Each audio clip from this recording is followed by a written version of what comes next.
അസ്സലാമലൈക്കും welcome back to കൊക്കമായി. അപ്പം ഞാൻ ഇന്ന് വന്നിട്ടുള്ള എൻ്റെ ഫ്രണ്ട് കണ്ടപ്പോൾ തന്നെ നിങ്ങൾക്ക് മനസ്സിലായിട്ടുണ്ടാവും അല്ലേ, ഞാൻ ഇന്ന് വന്നിട്ടുള്ള പ്രാക്ടീസ് ക്ലാസ്. അപ്പോൾ നമുക്ക് നേരെ വീട്ടിലോട്ട് പോകാം.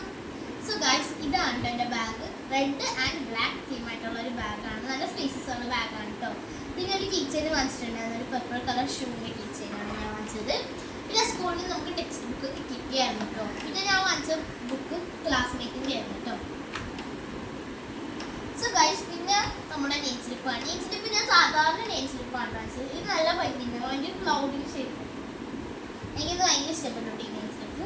പിന്നെ നമ്മുടെ ഫയലാണ് കേട്ടോ, ഒരു ഗ്രീൻ കളർ ഫയല്. പിന്നെ കളർ പേപ്പേഴ്സും A4 സൈസ് പേപ്പേഴ്സും ഞാൻ വാങ്ങിച്ചിട്ടുണ്ടായിരുന്നു. പിന്നെ ബുക്ക് കവറിങ് പേപ്പേഴ്സ് വാങ്ങിച്ചിട്ടുണ്ടായിരുന്നു. പിന്നെ ഗൈസ്, ഞാനൊരു ബ്ലാക്ക് ബോട്ടിൽ തപ്പി നടക്കുന്നത്, അപ്പോഴാണ് എനിക്ക് ഈ ബോട്ടിൽ കിട്ടിയത്. സോ നല്ലതാണ് ഇത്, നമുക്ക് വേണമെങ്കിൽ ഗ്ലാസ് വെക്കാം. നല്ല രസമുള്ളൊരു ബോട്ടിലാണ്. പിന്നെ ഗൈസ്, ഇതാണ് ഒരു ടിഫിൻ ബോക്സ്, ഒരു ബ്ലൂ കളറാണ് കേട്ടോ. സോ ഗൈസ്, ഇത് ഭയങ്കര ക്യൂട്ട് ആൻഡ് എസ്തെറ്റിക് ആയിട്ടുള്ള ഒരു ബ്രൈറ്റ് ബോക്സ് ആണ് കേട്ടോ. ഒരു ബോക്സ് കൊണ്ടിട്ടുണ്ട്, എനിക്കിത് ഭയങ്കര ഇഷ്ടമാണ്. ഭയങ്കര ക്യൂട്ട് ഗൈസ്, ഒരു സ്കിൻ കളർ എന്താ പറയുക, ഭയങ്കര രസമുണ്ടാണ്. സോ ഗൈസ്, പിന്നെ ഒരു ട്രാൻസ്പെറൻറ്റിൻ്റെ ഒരു പൗച്ചാണ് ഇത്. സ്കെച്ചൊക്കെ ഞാൻ പെട്ടെന്നൊക്കെ കൊണ്ട് കളയണത്, സ്കെച്ച് അവിടെ സ്കെച്ച് സൂക്ഷിച്ച് വെക്കാനായിട്ട് ഒരു പൗച്ച്.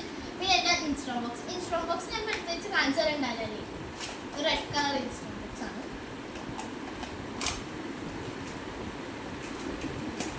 അതാണ് ഇൻസ്ട്രോ ബോക്സ്. പിന്നെ ഗായ്സ്, ഇത് ഭയങ്കര ക്യൂട്ടായിട്ടുള്ള ഒരു പൗച്ചാണ് കേട്ടത്. സോ എനിക്ക് കാണുമ്പോൾ തന്നെ സോ ഗായ്സ്, നല്ല ഫ്ലഫി ആയിട്ടുള്ള ഒരു പൗച്ചാണ്, ഒരു റെയിൻബോ തീമിലായിട്ടുള്ള ഡെയിലി ഇതൊക്കെ ഉണ്ടാവും. ഭയങ്കര കീച്ചെയിനൊക്കെ ഇതിൻ്റെ ഒപ്പം തന്നെ കീച്ചെയിനൊക്കെ ഉണ്ട് കേട്ടോ. സോ ഗായ്സ്, ഇത് നല്ല സ്പീച്ചസ് ഉള്ള ഒരു പൗച്ചാണ് കേട്ടത്, എനിക്ക് ഭയങ്കര ഇഷ്ടപ്പെട്ടു. സോ ഗായ്സ്, അങ്ങനെ ഒരു പൗച്ച്. പിന്നെ ഞാൻ വാങ്ങിച്ചത് പെൻസെറ്റാണ് ഗൈസ്. ഞാൻ ബ്ലൂ പേനായിട്ട് നോട്ട് ചെയ്തുമ്പോൾ കാണിക്കണത്. സോ ഗായ്സ്, പിന്നെ ഒരു സ്കെച്ച് ഞാൻ പറഞ്ഞില്ല, സ്കെച്ച് ഞാൻ പെട്ടെന്ന് കളയും. പിന്നെ ഗായ്സ്, ഹോംവർക്കൊക്കെ മിസ്സൊക്കെ തരുമ്പോൾ പിന്നെ ഞാൻ മറന്നു പോകും ഹോംവർക്കൊക്കെ എഴുതി വെക്കാനായിട്ട്. വീട്ടിൽ വരുമ്പോൾ എന്താണ് മിസ്സ് പറഞ്ഞാൽ അറിയിക്കാണ്ടിരിക്കാൻ ഒരു ബുക്ക് അതിലാണ് ഞാൻ ഹോംവർക്കൊക്കെ എഴുതിയിട്ടുള്ളത്. ഭയങ്കര ക്യൂട്ടായിട്ടുള്ള ഒരു നോട്ട്ബുക്കാണ്. സോ ഗായ്സ്, ഇതിങ്ങനെ ആടി കളിക്കുന്ന ഒരു പേനായിട്ട്, ഒരു കിറ്റീൻ്റെ ഭയങ്കര പേർപ്പിൾ കളറാണ്, എനിക്ക് ഭയങ്കര ഇഷ്ടപ്പെട്ടു. പിന്നെ ഗായ്സ്, ഒരു റോസ് ഗോൾഡിൻ്റെ വേറൊരു ക്യൂട്ടായിട്ട് എസ്തെറ്റിക് ആയിട്ടുള്ള ഒരു പേനായിരുന്നു. ഇവിടെ ഡയമണ്ടിൻ്റെ അടുത്തൊരു സാധനമുണ്ട്, ഇങ്ങനെ തുറന്നു ഇതിങ്ങനെ ആക്കുമ്പോൾ പേന വരും, ഇങ്ങനെ ആക്കുമ്പോൾ പേന.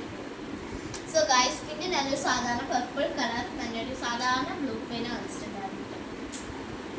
പിന്നെ നമ്മുടെ CD മാർക്കർ, അത് ബ്ലാക്ക് കളറായിരുന്നു ഞാൻ വാങ്ങിച്ചത്. പിന്നെ നമ്മുടെ അപ്സര എനിക്ക് പെൻസിലിൽ അപ്സര ഉണ്ട് ഏറ്റവും കൂടുതൽ ഇഷ്ടം. അപ്സര ഫാൻ ഒന്ന് കമൻറ്റ് ചെയ്യുക. സോ ഗൈസ്, പിന്നെ ഒരു ബ്ലാക്ക് കളർ പേനാണ്, ഞാൻ നോട്ടൊക്കെ എഴുതുമ്പോൾ ഹെഡിങ് ആയിട്ട് യൂസ് ചെയ്യാനായിട്ടാണ്. പിന്നെ സാധാരണ ഒരു സ്കെയിലാണ് കേട്ടോ, ലെക്സിൻ്റെ സ്കെയിലാണ്. പിന്നെ ഒരു ലെക്സിൻ്റെ ഒരു ബ്ലൂ കളർ പേന. പിന്നെ ഗൈസ്, ഇത് ഭയങ്കര ക്യൂട്ടായിട്ടുള്ള ഒരു സ്കെയിലാണ്, ഇതൊരു ലോങ് സ്കെയിലാണ് കേട്ടോ. പിന്നെ നമുക്ക് ഇവിടെ പിക്ചർ എന്തെങ്കിലുമൊക്കെ ആവശ്യം വരുമ്പോൾ നമുക്കിത് ഇങ്ങനെ ഒരു അത്. പിന്നെ ഞാൻ 3 ഹൈലൈറ്റേഴ്സ് വാങ്ങിച്ചിട്ടുണ്ടായിരുന്നു കേട്ടോ, പിങ്ക്, ഓറഞ്ച്, പിന്നെ ഒരു യെല്ലോ കൂടെ ഉണ്ട് കേട്ടോ. പിന്നെ നമുക്കൊരു വൈറ്റ്നർ, പിന്നെ സ്ലാപ്ലർ, പിന്നെ കട്ടു റബ്ബർ. സോ ഗൈസ്, ഇത്രയേ ഉള്ളൂ എൻ്റെ പ്രാക്ടീസ്. ഇഷ്ടപ്പെട്ട like, comment, share. So guys, ഇത്രയാണ് എൻ്റെ പ്രാക്ടീസ് കൊണ്ട് സാധനങ്ങൾ.